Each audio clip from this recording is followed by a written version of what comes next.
higher heights. He stimulates and enlightens my mind. His intellect is divine. His words of wisdom are like the finest of wines.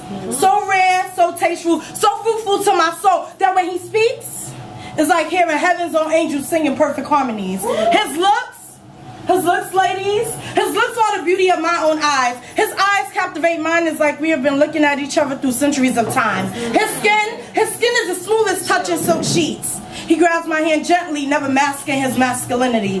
He's the only one that can put a ring on me. He's a man that can bind his body with mine to form our dynasty. This man that speaks so dearly of, so courageous, so endearing, is only a dream. But I know one day we'll meet. He'll be my king and I his queen. And he'll be the manifestations of my dreams. As I tell him, I was born to be yours. Made from God's own unique blend, like a rainbow in the night. So spectacularly peculiar we cross paths. Now star-crossed lovers, becoming a reflection in your mirror of one true self. I was born to be yours.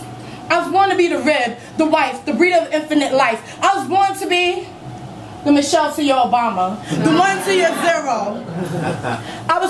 I was specifically designed and mind for you as you were for me. A God sent, a manifestation of your mental turned physical. See, I dreamed about you since before time was known. I was yours as you were mine before our parents were known. We're endless composition of dreams that really do come true. Because I was born for you as you were born for me. I love you in this time and back into infinity, where our love is heaven, is only God, you, and me. Can you handle a moment of epiphany? Yeah. Peace, family.